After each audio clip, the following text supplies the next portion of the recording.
My heart sank as I stood in my cramped Dublin flat, phone pressed to my ear, my father's voice breezy and unapologetic. "You didn't need it anyway, love," he said, like he was commenting on the weather. "Besides, it's gone now." I'm Sophie, 24, and I was reeling from the news that my father had emptied my college fund. The $38,000 I'd scraped together through scholarships, late-night bar shifts, and meticulous budgeting since I was 16. It was meant to cover my final year at university, but now, with 3 months left in my study abroad program, my future was crumbling. "How much is left?" I asked, my voice steady despite the tremor in my hands. "None, sweetheart. Had some debts to settle." "Sure." "Clever, you'll sort it out." Sort it out. As if he hadn't just stolen for years of my grind while I was 3,000 miles away. Powerless because he'd stayed a cosigner on the account I'd opened as a naive teenager. "Right," I said, my throat tight. "Good luck with that." "That's my girl," he replied, misreading my restraint as surrender. "Always so sensible, just like your dad. Got a dash meeting mates for a pint. Catch up soon." A pint. With my money, my dreams. I sank onto my rickety chair, staring out at the Dublin street I'd come to love, its cobblestones glinting. Under the rain, 3 months to salvage my degree. 3 months to rebuild after my own father betrayed me. My phone buzzed, a text from him. Asterisk, keep this between us. Yeah.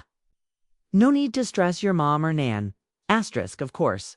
He'd always hidden his messes, his betting slips, his business flops, his habit of borrowing cash he never returned. I opened my laptop and started a list. Bank statements, scholarship records, proof of my deposits. Then research, legal aid, financial aid, job listings. He'd always underestimated me, called me his little safety net. Joking, I could charm a rich lad if uni didn't pan out. But I hadn't clawed my way this far to let him ruin me. He thought my calm was weakness. It was about to learn how wrong he was. The next week, I unraveled the scope of his deceit. The account had held $38,000. Built from academic awards, summer jobs, and every penny I'd saved. He'd siphoned it in small transfers over 2 months, each just shy of triggering bank alerts. My flatmate Ciara found me buried in paperwork one night. "Your dad did what?" She gasped, scanning a statement. "A T? Can't you report him for theft?" "Name was on the account." I said, legally, he could take it. I just never thought he would. Should have seen it coming. He'd borrowed my birthday cash as a kid, always with a wink and a promise to repay promises he never kept. At 18, he'd pushed me to take out extra student loans, saying he'd help with payments. My phone kept buzzing with his texts. Asterisk, don't fret about the money. Soph, you stress too much? Maybe take a gap year. I know a guy who could get you modeling gigs better cash than a degree. Asterisk, each message showed how little he valued my ambition, my independence. To him, I was a resource to tap a fallback for his reckless bets. I made calls to the university's financial aid office, to legal services, to my Nan, who'd always cheered my studies. I didn't spill everything, just gathered options. His next call came during a lecture. "Hey, pet," he said, all charm. "Quick question, got any other savings tucked away?" "You're so good with money." My blood boiled, but I kept my voice airy. "Why do you ask?" "Just thinking of your future. You know how dads are? Thinking of my future." Like when he discouraged my study abroad, claiming I was abandoning family. In class, "Dad, talk later." I hung up, adding to my list, asterisk, close all accounts he knows about. Open new ones at a different bank. That night, an email from Nan spoke to your dad today. He got cagey when I mentioned your college fund. Everything all right? I grinned, picturing him squirming. He'd always feared Nan, the one person who'd ever held him accountable. Asterisk, can we talk? I replied. There's something you need to know. Her response was swift and fierce. After I shared the full story, bank records, his texts, his casual dismissals, she called a family meeting, excluding Him, that man. She seethed over a video call. Mom and Aunt Laura beside her, stealing from his own daughter. I showed them the evidence. Statements, screenshots, his flippant. You'll figure it out. Mom's hands shook as she read his texts. I didn't know, she whispered. He said you wanted a break from uni, that you might move home. Of course he'd spun that lie. Always twisted my successes to suit him, taking credit for my grades while undermining my goals. I've documented everything, I said. Every withdrawal, every message. I'm not letting this slide. Aunt Laura, a solicitor, leaned in. The account's tricky since he was a co-signer, but we've got leverage. Any written promises about repayment? I pulled up emails where he'd admitted the money was for my education, texts hinting he'd make it right. Perfect, Laura said. Not binding, but strong for what's next. What's next? Mom asked, her voice small.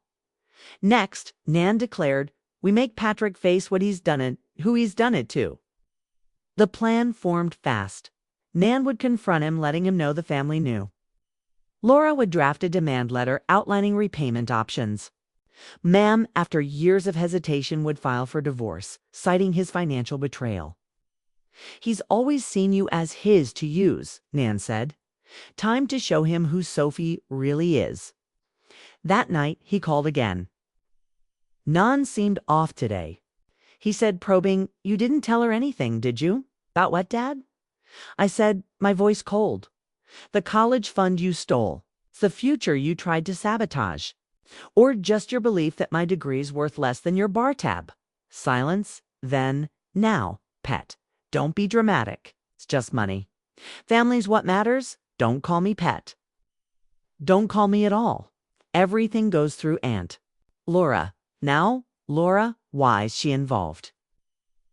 She's a solicitor, Dad. You'll need one? His reaction was textbook denial, then rage, then manipulation. You're making a fuss over nothing, he texted. I'm your dad. You owe me better than this. I forwarded each message to Laura, letting him bury himself. His next move was showing up at Nan's house, where I was staying before flying back to Dublin. She blocked him at the door. How dare you, she shouted, loud enough for the neighbors. Stealing Sophie's college fund. Have you no shame, Ma, please? He hissed. This is private. It's family, she snapped. And you've betrayed us. Get out before I call the guards. He left, but the texts kept coming. Asterisk, Nan's brainwashed you. I'm your father. You owe me respect. Asterisk, I thought of all he'd done downplaying my A's. Borrowing my savings, treating my achievements as his to cash in. Laura's demand letter hit his mailbox certified. It's detailing every cent he'd taken and his repayment options. You can't sue your own dad. Kay roared over the phone. Watch me, I said, hanging up. The family fallout was seismic. Relatives I hadn't spoken to in years, called appalled. His sister, Aunt Fiona, shared how he'd swiped cash from her kids' birthday cards. He's always been this way, she said, taking what's not his, expecting forgiveness because he's family. Mom filed for divorce, citing financial infidelity. At the first hearing, his theft came up. You drained your daughter's college fund for gambling debts? The judge asked, incredulous. I'd have paid it back, he mumbled. With what? You've had no steady job in years. His charming, generous dad facade cracked. Every defense exposed more of his deceit. The university's financial aid office stepped up, offering emergency grants and a payment plan for my final year. Nan insisted on helping, though I hesitated. Unlike your father, she said, I know what education's worth in keeping promises. He claimed poverty in response to the demand letter, but Laura uncovered his new motorbike, golf club, membership, and recent lad's trip to Spain. Not broke, she said, just clever at hiding assets. Not clever enough, though. His texts grew desperate. Asterisk, you're destroying me, Sophie. My own daughter turning on me, asterisk. He tried turning my cousins against me, telling them I was bankrupting him out of spite. Instead, they sent me screenshots of his lies. He said our savings were safe with him. Cousin Liam texted. Asterisk, guess we know. Better now. Asterisk, Laura helped them lock down their accounts before he could touch them. During Mum's divorce, more truths surfaced. He'd hidden money for years, taken loans in her name, even tried remortgaging their house without her consent. He's treated us all like his personal bank, Mum said. And we kept excusing him. Don called another family meeting, him excluded. Relatives shared stories and paid loans, broken promises, betrayed trust. He's banked on family loyalty to dodge consequences, Laura said. Time to show loyalty works both ways. The consequences hit hard. Mom's divorce lawyer exposed his hidden accounts, securing her a hefty settlement. Laura's legal pressure forced him into a repayment plan for my $38,000 with interest. His fun-loving dad mask fell when family learned he'd conned elderly relatives with fake investment schemes. A bloody Ponzi, Laura muttered, adding it to her file. His texts shifted to please. Asterisk, I'm still your dad. We can fix this. Everyone messes up. Why can't you forgive me? I remembered all the times he'd jilted me, twisting every fight to make himself the victim. Not this time. Through Nan's contacts, I landed a part-time job at a Dublin bookshop, flexible enough to finish my degree. My professors, understanding my situation, adjusted deadlines. Every win, each paid bill, each past exam felt like a step away. From his shadow, family support stunned me. Cousins shared their own stories of his scams. Uncles who'd once enabled him now backed me. Even distant relatives sent encouragement. Your dad called, Nan said one night. Tried to get me. To talk you out of the repayment plan. Said it's tearing the family apart. What did you say? That he tore it apart when he stole from you? His final ploy was crashing my graduation, uninvited, shouting, "That's my Sophie. Gets her smarts from me." Laura had him escorted out before I walked the stage. Your success is yours, she said. He doesn't get to claim it. A year later, his world had collapsed. The divorce exposed his schemes to friends who demanded answers. Relatives he'd fleeced pursued legal action. My graduation party, hosted by Nan, celebrated not just my degree, but my freedom. Family and friends toasted my resilience, many, sharing their own tales of breaking free from toxic ties. Your dad called yesterday, Mom said at the party, now glowing in her new life. Wanted me to ask you to drop the repayment plan. Says he's learned his lesson, has he? I asked, thinking of his latest Instagram posts, still flashing a lifestyle he couldn't afford. No, she sighed. He's learned. He can't con you anymore. That's different. The repayment plan was ironclad monthly deductions from his new, grudgingly held job. His old life, golf clubs, fancy trips was gone. Unsustainable without others' money. It's unfair. He'd emailed. I'm your dad, you're meant to love me no matter what. Love isn't a free pass, I'd replied, my last message to him. Trust has limits. My career soared. I'd landed a role at a Dublin marketing firm, my degree and grit opening doors. Each milestone felt sweeter, earned entirely by me. Nan became my rock, her fierce loyalty a stark contrast to Dad's selfishness. He called again, she said over dinner. Said he wants to visit your Dublin flat once you're settled. To visit or to beg? I asked, knowing the answer. Both, likely. I told him you're done bankrolling him. Family dynamics had shifted for good. Relatives who'd once indulged him now shared warnings about his latest cons. Aunt Fiona started a group chat to track his scams. Try to get my daughter to co-sign a loan, she posted. Said it'd boost her credit. Sound familiar? It did. He'd tried the same with me at 17, stopped only by Nan's intervention. Now, watching his influence shrink as mine grew, I felt not triumph, but clarity. Every payment he made, forced by law, not love, proved he could do right. He'd just never thought he had to dot my Dublin return marked a new chapter. The firm offered not just a job, but a future I'd built despite him. My flat, small but mine, was a haven paid for by me, styled by me, free of his shadow. His contact attempts grew blatant. A birthday card, the first in years, read, "Proud of you. Love, Dad, your biggest fan." Mom laughed when I showed her. "The nerve," she said. Then came social media posts, tagging me in old photos, always pushed Sophie to chase her dreams.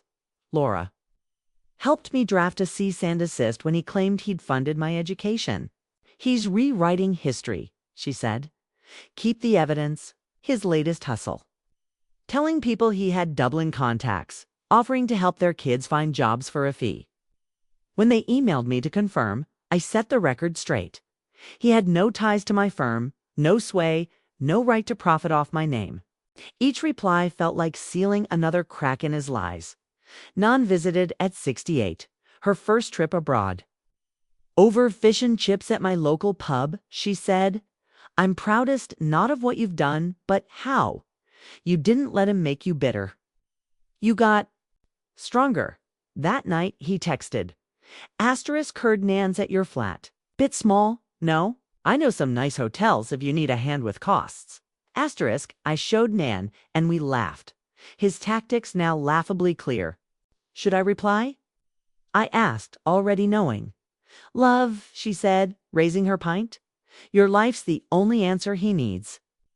2 years after the theft, his repayment plan held firm, each payment a reminder of accountability. Tried dodging it, fake sob stories, delayed checks, but Laura's oversight was relentless. At a family reunion, cousin Liam shared his own win. He'd graduated debt-free. His savings safe from Dad. He said I should thank you for overreacting. Liam chuckled. Said your tantrum taught him a lesson. Did he learn? I asked, eyeing his latest LinkedIn pitch for a venture nobody bought. He learned not to mess with family who've got sharp solicitors, Laura said. That's it. My career thrived. The firm promoted me to lead strategist. My reputation, built on the same precision that outsmarted Dad. His Christmas card arrived, dripping with fake warmth. Asterisk still paying for one slip. When'll you move on? I pinned it beside my degree and promotion letter proof. His slip didn't define me. At the firm's annual gala, I spoke on resilience, framing the fund's loss as a lesson in self-reliance. Sometimes I told the crowd, people meant to lift you up build the hurdles you must clear. Their doubt fuels your drive. He saw the speech online, shared in the family chat he'd been booted from. His reply via Nan, she's still mad, milking my mistake for clout. No, Nan shot back. She's thriving, using her strength to inspire. Big difference. The final payment arrived on a Wednesday, the last of the $38,000. His note read, Asterisk, now can we be family again? I filed it with arrest statements, texts, posts not for need, but as a reminder of my journey. Ma'am, now remarried and radiant, summed it up. He thought stealing your money would trap you. Instead, it set you free. She was right. Every attempt to hold me back had propelled me forward. His real punishment wasn't the payments or the family scorn, it was watching me soar without him, beyond him, despite him. And as I walked Dublin's streets, my future bright and mine alone, that was the sweetest justice of all.